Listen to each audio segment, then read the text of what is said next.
बेलपत्र कसं अर्पण करावं. त्यानंतर आपण हेही शिकलो की शिवलिंगांचे प्रकार किती. त्यातले मुख्य शिवलिंगांचे प्रकार आपण त्याचं चिंतन केलं. स्वयंभू शिवलिंग, बिंदु शिवलिंग, प्रतिष्ठित शिवलिंग आणि चल शिवलिंग.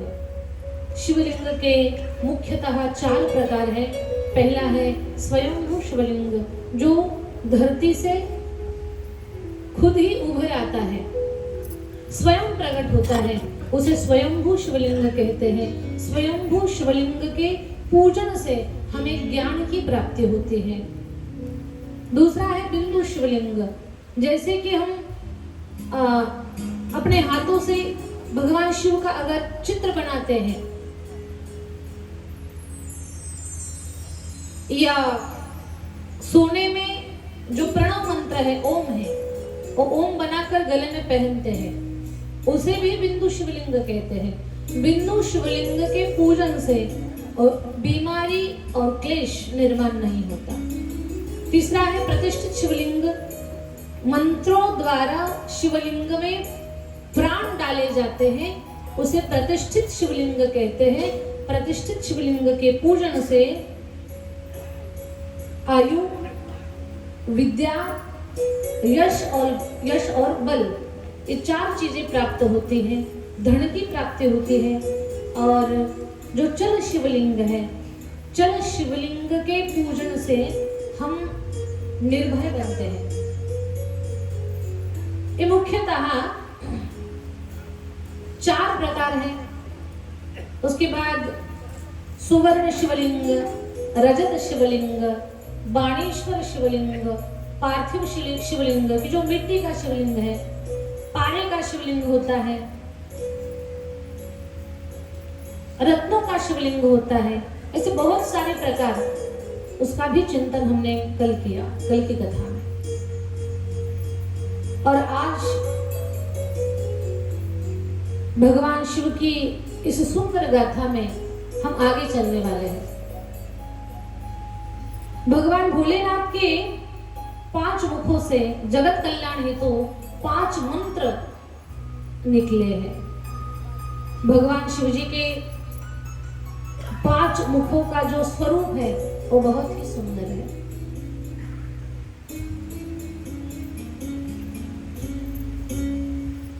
एता संकट जगतावरी, घोट विषाचा घे सतवरी, नीलकंठा तुझे उपकार, 5 मुखाचा ईश्वर. माझ्या शंभूचे रूप सुंदर, 5 मुखाचा ईश्वर. दया असू दे तुझी शंकरा, हात जोडितो गिरिजावरा. दया असू दे तुझी शंकरा, हात जोडितो गिरिजावरा. ध्यास लागो तुझा निरंतर, 5 मुखाचा ईश्वर. माझ्या शंभूचे रूप सुंदर, 5 मुखाचा ईश्वर. भगवान श्री भोलानाथ यांचं स्वरूप सुंदर पंचमुखी महादेव. आणि महादेवाच्या 5 मुखातून जगत कल्याणार्थ 5 महामंत्र बाहेर पडले. भगवान साम सदाशिवाच्या पहिल्या मुखातून पहिला मंत्र बाहेर पडला. तो मंत्र आहे ओम. याला प्रणव मंत्र म्हणतात. ज्ञानोबरांनी सुद्धा सांगितलंय की ओंकारातूनच या पूर्ण सृष्टीचा सौंदर्य आहे, सृजन आहे, या सृष्टीचा ओंकार आहे. जे काही या विश्वात आपल्याला पाहायला मिळतं त्याचं मूळ ओंकार आहे.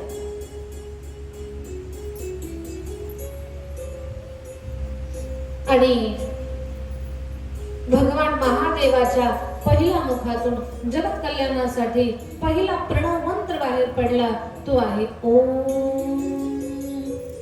या ओमचा आपण ध्यान करावं, या ओमचा उच्चार करावा. सगळं चंचल झालेलं मन, धावणारी, खूप विचार करणारी आपली बुद्धी, अंतःकरण, मन सगळं एकाग्र होतं. आणि हे एकाग्र झालं की बऱ्यापैकी ध्येय उद्दिष्ट लक्षात येतात आणि वाटचाल कोणत्या दिशेनं करावी तेही कळतं. पण त्याच्यासाठी ओमचा उच्चार करून स्वतः स्थिर आणि एकाग्र होणं फार गरजेचं आहे. आणि स्थिर एकाग्र होण्यासाठी ओंकारासारखा दुसरा कोणताही मार्ग नाही. ओम. ओम मंत्राचा आपण जाप करावा आणि आपण आपलं कल्याण करून घ्यावं. भगवान महादेवाच्या पहिल्या मुखातून पहिला मंत्र बाहेर पडला ओम. महादेवाच्या दुसऱ्या मुखातून दुसरा मंत्र बाहेर पडला ओम नमः शिवाय. ओम नमः शिवाय. या ओम नमः शिवाय मंत्राला बीजमंत्र म्हणतात. नमः शिवाय हा पंचाक्षरी मंत्र, ओम नमः शिवाय हा षडाक्षरी मंत्र. या ओम नमः शिवाय मंत्राच्या जपानं आमचं काय भलं होणार आहे त्याचा खूप मोठा फायदा आहे. शिव महापुराण ग्रंथामध्ये सांगितलंय ब्रह्महत्यादि पापानां राशिन प्रमितान् मुने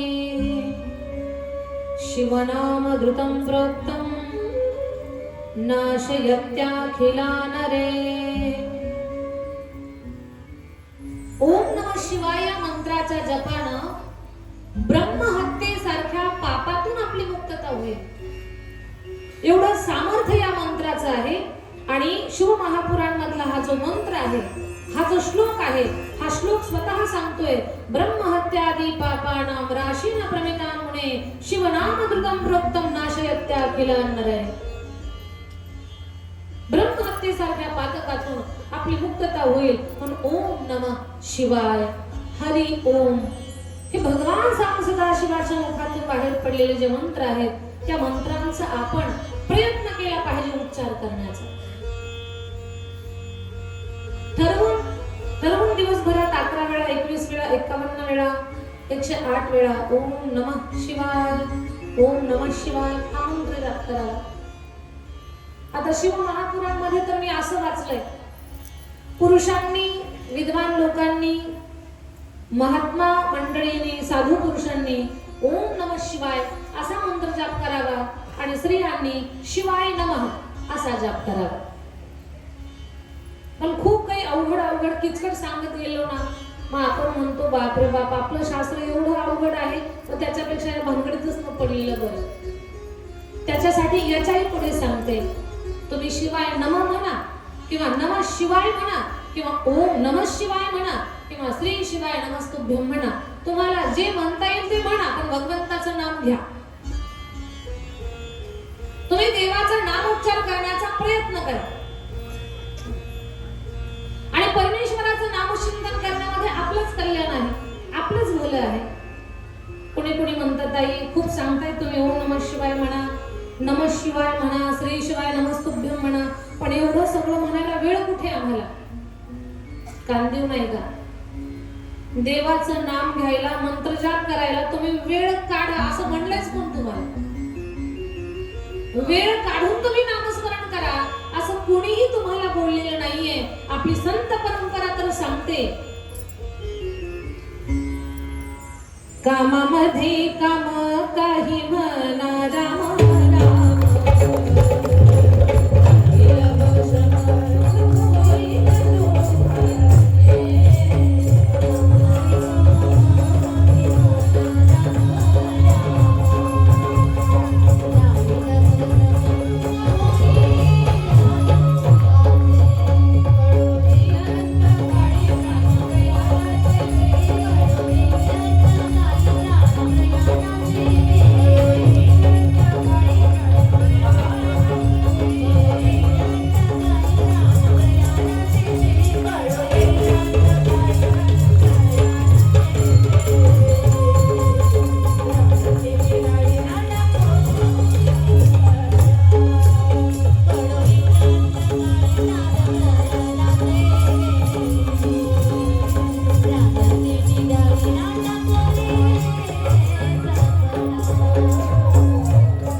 केलेलं नाही.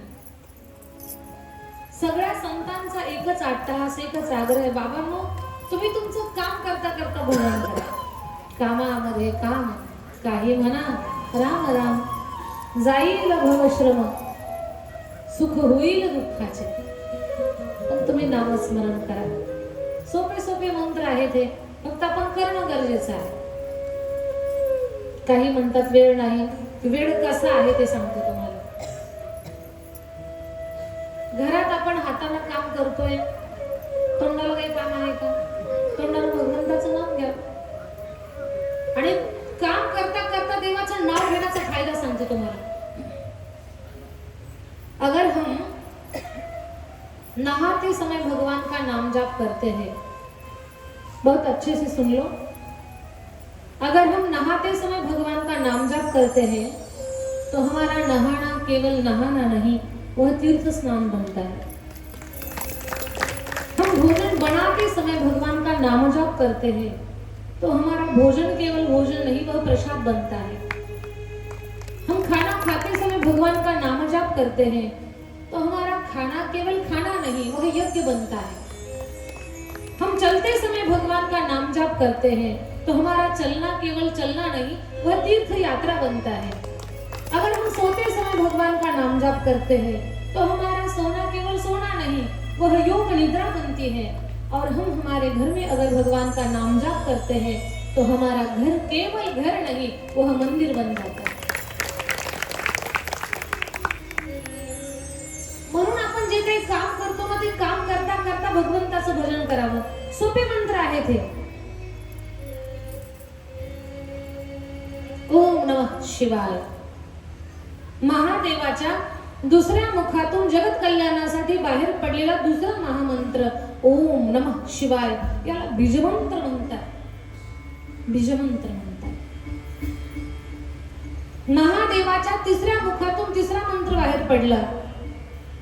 ओम भूर्भुवः स्वः तत्सवितुर्वरेण्यं भर्गो देवस्य धीमहि धियो यो नः प्रचोदयात्.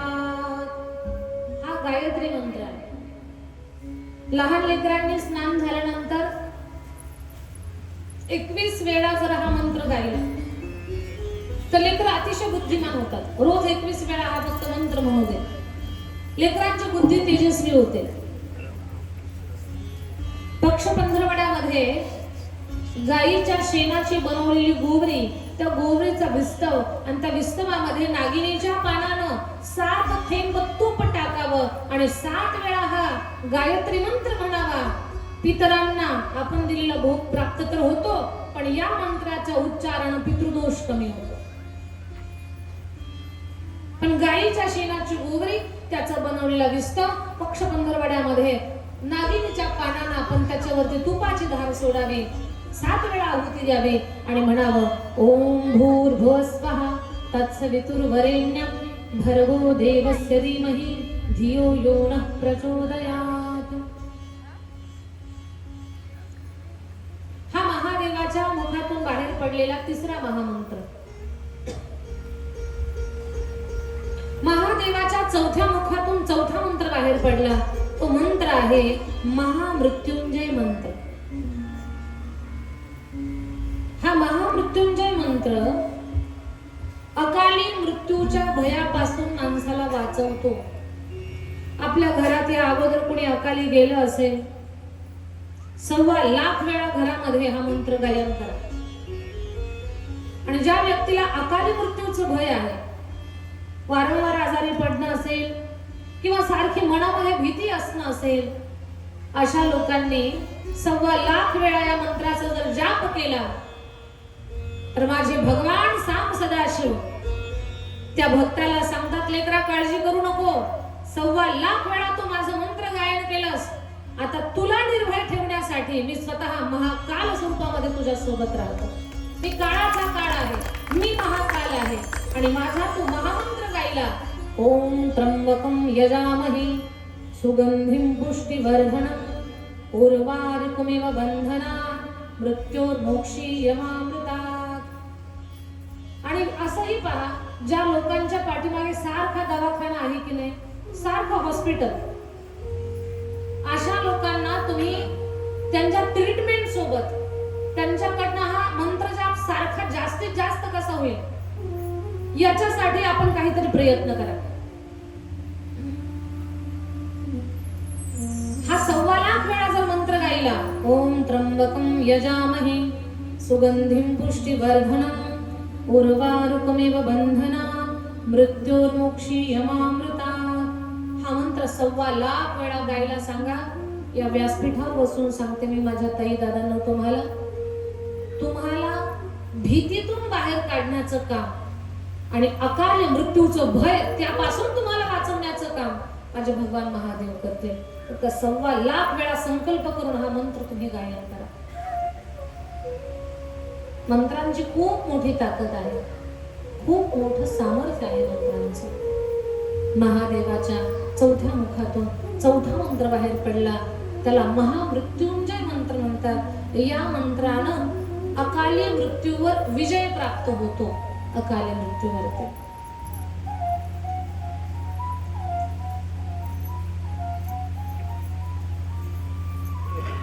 कितीतरी असे प्रसंग घडलेले आहेत की अमुक अमुक ऋषीपुत्राला अल्प आयुष्य प्राप्त झाल्याने तो मृत्यूला प्राप्त होणार.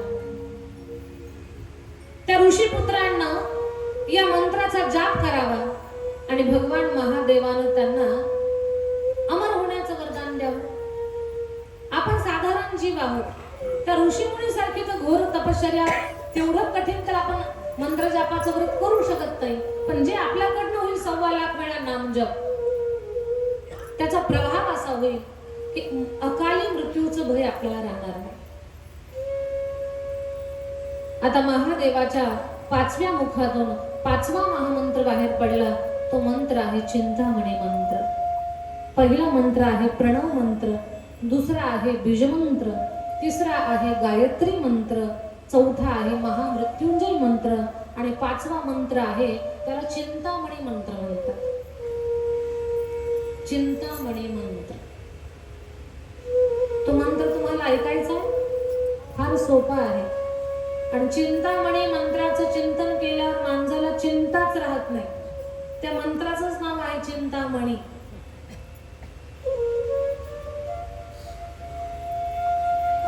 का चिंतामणी आलिया हाती. चिंतामणी आपल्याला प्राप्त झाल्यानंतर चिंता करण्याची गरज नाही. मग आपल्याकडे मंत्रच असा आहे की तो चिंतामणी मंत्र आहे. तो मंत्र चिंता घालवतोय. असाही अभ्यास करा आपण आपला. किती चिंता आहे आपल्या पाठीमागे. मुलाची चिंता, मुलीची चिंता, घराची चिंता, दाराची चिंता, व्यापाराची चिंता, नोकरीची चिंता, उद्योगाची चिंता, आरोग्याची चिंता.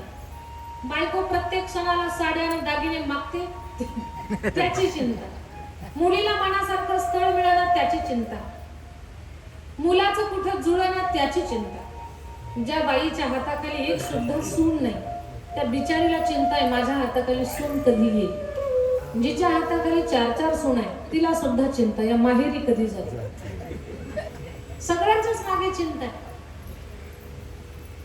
जो देखे सो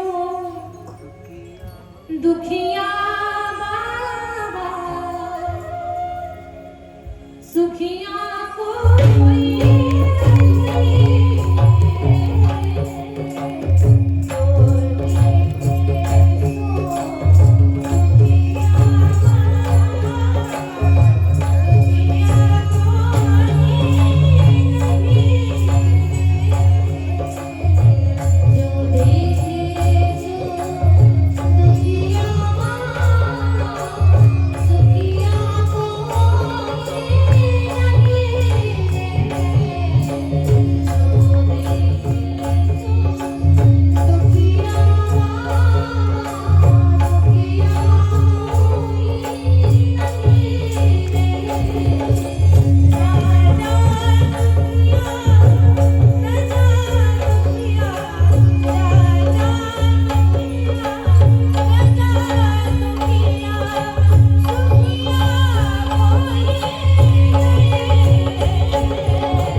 जो देखे सो दुखिया बाबा,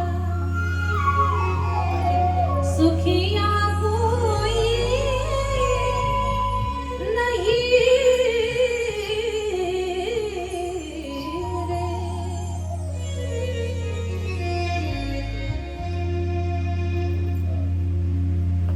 कोणी सुखी नाही, प्रत्येकाच्या मागे काही ना काही चिंता आहे. खरं सांगा मला, आपल्या मागे जर चिंता नसती तर आपले काळे केस पांढरे झाले असते का? आपली इच्छा नसताना. कोणाला वाटतं माझे केस पांढरे व्हावेत म्हणून? कोणालाच वाटत नाही. पण आपली इच्छा नसताना काळे केस पांढरे झाले असते का? हा, लोक चतुर निघाले तो भाग वेगळा. लोक म्हणतात आता केस किती पांढरे होऊ दे, डाय करून पुन्हा काळे करू. मी काय डायच्या विरोधात नाही, पण हे डायचं प्रकरण जास्त दिवस टिकतच नाही. 15 दिवसात उघडकीस येतं. इकडनं काळं मध्येच कमी दाबाचा पट्टा तयार होतो. बस काय डांबरीवरती धोकं पडलं. आणि कोणी डाय करावा ते पण समजून घ्या. ज्यांचे आपत्कालीन केस पांढरे झाले आहेत, MH18, MH20, MH25, MH30, MH35, MH40, MH50, MH55, MH60, 60 पर्यंत डाय करा, नो प्रॉब्लेम. पण ज्याच्या मानेत लखवा भरलाय ते MH72 सुद्धा म्हणतो डायची वाटे कुठे. डोक्याला डाय लावायला जातं, म्हातारीच्या तोंडाला फटका बसतो.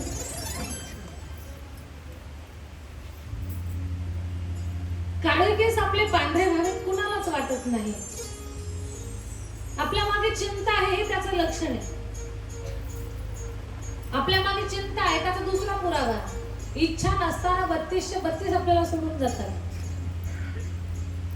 आपले सफरचंदासारखे गाल खोबऱ्याच्या उलट्या वाटीसारखे झाले का? जो देखे सो दुखिया बाबा, सुखिया कोई नहीं. प्रत्येकाच्या मागे उठल्यापासून झोपेपर्यंत चिंता आहे. पण घाबरायचं काही कारण नाही. महादेवाने चिंतामणी मंत्र दिलाय आपल्याला. तो मंत्र मी तुम्हाला सांगणार आहे. फार प्रभावी आहे तो मंत्र. खूप छान आहे, सोपा आहे आणि सगळे गाऊ शकतात त्या मंत्राला. कोणी म्हणत ताई बस करा आता, पटकन सांगा तो मंत्र कोणता आहे. मंत्र तुमच्या परिचयाचा आहे, फक्त त्या मंत्राचं आपण गायन करायचंय. सोपा मंत्र आहे, नाव त्याचं चिंतामणी आहे. तो चिंतामणी मंत्र आहे, लक्षात घ्या. तो मंत्र आहे राम, श्रीराम, जय राम, जय जय राम. फार सोपा मंत्र आहे तो चिंतामणी मंत्र. मला सांगा, जुन्या लोकांकडे व्यवस्था कमी होती. फार खूप कष्टात जुन्या लोकांचं जीवन. झोपेतून उठल्यापासून झोपेपर्यंत राबराब राबत होती जुनी लोक. तरी अंगाला नीट वस्त्र नाही, पोटाला नीट अन्न नाही, निवारा व्यवस्थित नाही, सुखसुविधा फार फार कमी. आता खूप सुविधा आहेत लोकांना, जुन्या लोकांना या सुविधा व्यवस्था नव्हत्या. पण तरीही जुनी लोक निश्चिंत होते. का बरं? ते राम मंत्राचा जप करायचे. तुम्ही म्हणाल दीदी आता जुन्या लोकांपेक्षा खूप लोक आता जास्त जप करताय, पण ऐका, जुन्या लोकांची सुरुवात कशी होत होती? आजही विचार करा. जेव्हा आपण घरातून बाहेर पडतो, सकाळी स्नान वगैरे करून घरातून बाहेर पडतो, आपल्या शेजारचं जर कोणी दिसलं आपल्याला तर लगेच आपण बोलायला चालू करत नाही. पहिले काय बोलतात? राम राम. हा, खूप जास्त शिकलेले नमस्कार म्हणतात. ते खूप जास्त शिकलेले ते नमस्कार गाणं म्हणणार. पण मूळ या भारताची रीत, या भारताची परंपरा, रीतभात, संस्कृती, संस्कार आपला असा आहे की आपल्या ओळखीचा कुणी भेटला, सकाळच्या वेळेला तुम्ही बाहेर पडलात, बोलायला लागला, तर सुरुवात राम नावापासून करा. राम राम बोला. का? सुरुवातीला तुम्ही सकाळी राम बोलाल तर दिवसभर तुमच्या पाठीमागे चिंता राहणार नाही. आणि जुनी लोक पहा, सकाळच्या प्रहराला, पहिल्या प्रहराला राम प्रहर म्हणतात. राम प्रहर. का बरं राम शब्दाचा आग्रह आहे सुरुवातीला, दिवसाच्या सुरुवातीला, सकाळच्या वेळेला, पहाटेच्या वेळेला? तर सकाळी उठल्याबरोबर आपल्या तोंडून राम शब्दाचा उच्चार व्हावा सकाळी उठल्याबरोबर जर राम शब्दाचा उच्चार आपल्या तोंडून झाला तर दिवसभर आपल्या मागे चिंता राहणार नाही, कारण राम हा मंत्र चिंतामणी मंत्र आहे. राम हा मंत्र काय आहे? चिंतामणी मंत्र आहे. म्हणून तर आपले संत सुद्धा सांगतात, राम राम स्मरा आधी, राम राम स्मराधी. श्री राम जय जय राम.